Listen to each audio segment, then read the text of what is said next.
สวัสดีครับพี่น้องปองปายที่รักทั้งหลายครับช่วงนี้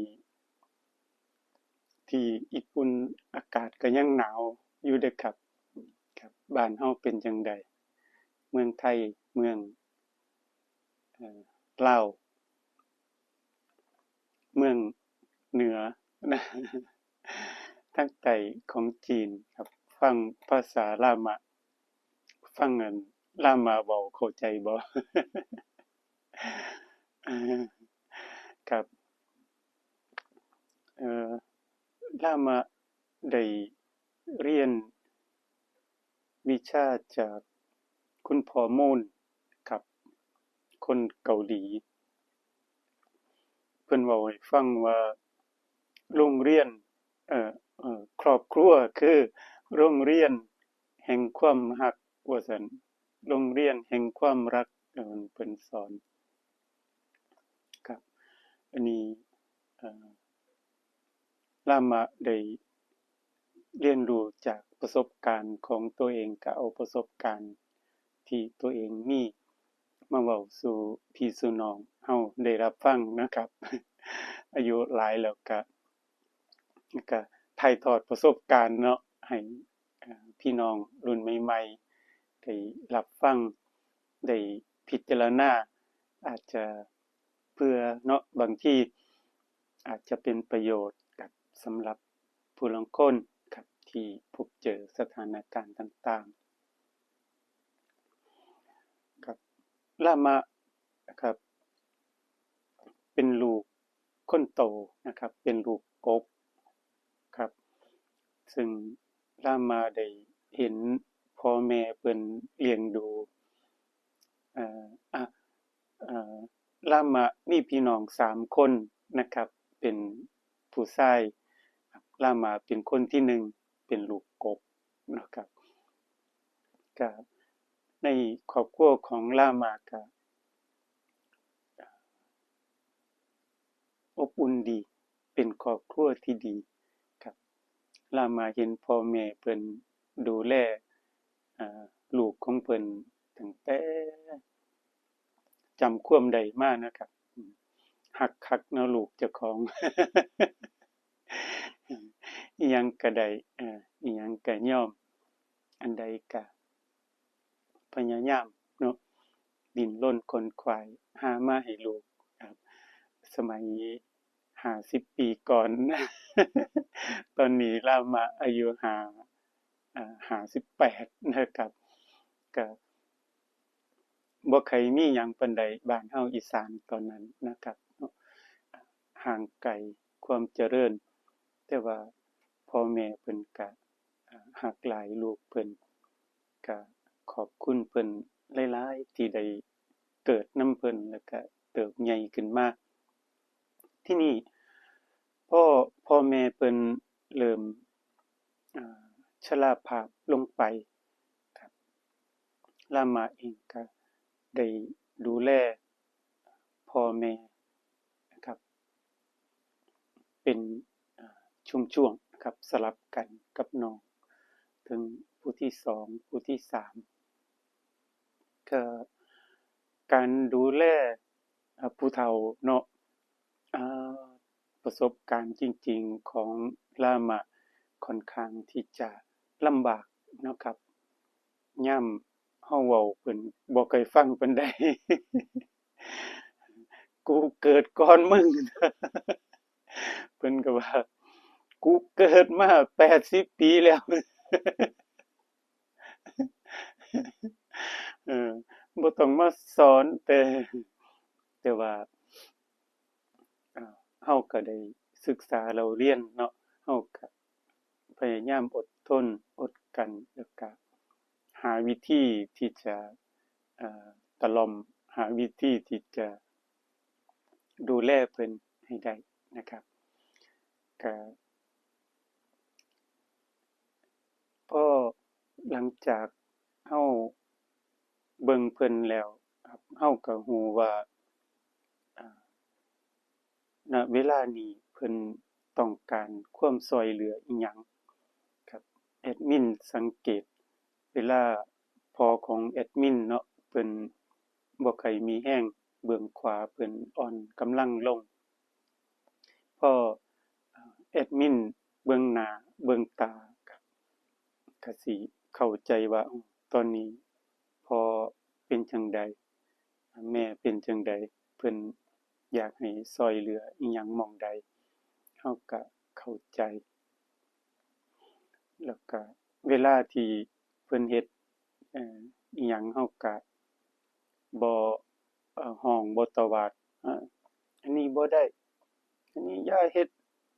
อันน่ะ เราสิบ่ใส่อารมณ์กับเพิ่นแต่เราสิหาทางยกย่องโอ้เฮ็ดจั่งซั้นก็ดีโอ้เฮ็ดแบบนี้ดีเนาะครับดูแลเพิ่นจัดยูกยาครับเอาหาอาหารที่เพิ่นมักกินแล้วก็พาเพิ่นกินครับกินนำกันครับเพิ่นแหน่เราแหน่แบ่งนั่นแบ่งนี่ช่วยเหลือกันจากที่เพิ่นสุขภาพบ่ดีก็ค่อยๆดีขึ้นเรื่อยๆครับในหลายๆเทื่อลามะก็ดีใจนะครับที่สามารถผ่านช่วงเวลาที่สำคัญมาได้แต่ว่าจังใดก็ตามพ่อของแอดมินก็จากไปแล้วนะครับตอนนี้เหลือแต่แม่ ตอนนี้ก็อายุหลายแม่ก็ได้ปีกายนี่ก็ป่วยหนักคือกันแอดมินก็กลับไปจากญี่ปุ่นไปดูแลแม่ที่อีสานบ้านเฮาก็หลายเดือนครับกว่าที่จะฟื้นฟูสุขภาพให้แม่กลับมาแข็งแรงสามารถเดินเหินไปหันมานี่ได้ครับประสบการณ์จากการจากในครอบครัวจากการดูแลพ่อแม่ได้ถูกนำมาใส่กับลามะที่อยู่ญี่ปุ่นในตอนนี้เพราะว่าในที่ทำงานครับเป็นโรงงานใหญ่ก็มีคนงานหลายคนที่อายุน้อยรุ่นลูกรุ่นหลานก็มีผู้บ่าวผู้สาวรุ่นพี่รุ่นน้องอายุใกล้เคียงกันก็มีที่สำคัญญี่ปุ่นเพิ่นมีผู้สูงอายุหลายเด้อครับ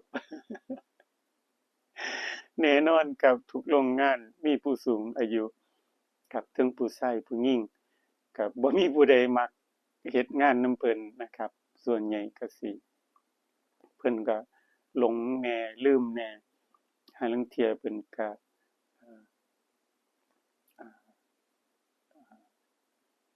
ตวาดรุ่นลูกรุ่นหลานห่าลางเที่ยเพิ่นก็มีอารมณ์เนาะครับผู้เฒ่าก็มีหลายอย่างครับบ่มีผู้ใดอยากเฮ็ดงานใกล้ผู้เฒ่า บ่ว่าแต่ต่างชาตินะครับคนญี่ปุ่นเองคนหนุ่มสาวเองก็บ่ค่อยอยากอยู่ใกล้ผู้เฒ่าปานใดครับมันเฮ็ดยากแต่ว่าแอดมินมีประสบการณ์ในการดูแลพ่อแม่แล้วก็เวลาที่เฮ็ดงานนำผู้เฒ่าอ่าลามาก็รู้สึกว่าเพิ่นก็คล้ายๆกับพ่อกับแม่ของเฮานี่ล่ะเฮาก็ดูแลเพิ่นคือกันกันยามเพิ่นอ่าเฮ็ดงานเฮาก็โอ้เยี่ยมเลยแจ๋วเลยโอ้สุดยอดอาริกาโตโกไซมัสขอบคุณครับโอ้อันนี้ดีอันนี้แจ๋วครับผู้เฒ่าเพิ่นก็มีกำลังใจเบิ่งผลตอบสนองกลับมาเพิ่นก็ดีต่อเฮาเนาะเพิ่นก็รู้สึกว่าเพิ่นเอ่อเบิ่งแววตาเพิ่นก็รู้สึกดีต่อเฮาแล้วก็ช่วงอาทิตย์ที่แล้วแอดมินก็เป็นไข้หวัดเนาะครับเป็นอยากไออยาก อ้าวตอนนี้ น้ำมูกไหลเออก็เจ็บคอไออันนี้ทั้งผู้เฒ่าในโรงงานเพิ่นก็เฝ้าไปหาลูกอมไปหายาแก้ไอมาให้ อยู่บ้านมื้อรุ่นมาก็เอายามาให้ลามากกินครับเห็นแล้วเพิ่นก็อันนี้ประสบการณ์จากครอบครัวจากที่พ่อแม่ดูแลเราแล้วก็เราได้ดูแลพ่อแม่ก็ได้ถูกนำมาใช้ในชีวิตปัจจุบันกับการทำงานของเรานะครับซึ่งคุณพ่อสันเมียงโม่นก็สอนไว้ในลักษณะเดียวกันคันเราเห็นผู้เฒ่าอายุใกล้เคียงพ่อแม่เราก็คิดว่าเพิ่นเป็นพ่อแม่เราซะแล้วเราก็รักเพิ่นได้เราก็สามารถดูแลเพิ่นได้เป็นกำลังใจให้เพิ่นก็มีความสุขเราก็ม่วนคือกันครับเฮ็ดงานก็บ่ค่อยมีปัญหานะครับอันนี้ขอแอดมินอธิบายบ่เก่งที่จริงมีหลายอย่างที่ประทับใจนะครับก็เอาคร่าวๆพอเป็นแนวทางเพื่ออาจจะเป็นประโยชน์กับพี่น้องนะครับการดูแลพ่อแม่มีประโยชน์นะครับบ้านเฮาเอิ้นว่ามันได้บุญได้บุญจั่งใดก็บ่ฮู้แต่ว่าลามาเองเข้าใจนะครับมันมีประโยชน์กับการดำเนินชีวิตของเฮาในการที่เฮาจะสามารถอยู่ร่วมกับผู้อื่นมองผู้อื่นคล้ายๆกับครอบครัวของเฮาไปในลักษณะนั้นครับก็ขอขอบคุณนะครับทุกท่านที่ติดตามรับชมก็ขอให้สุขภาพดีครับสบายดีครับทุกคนสวัสดีครับ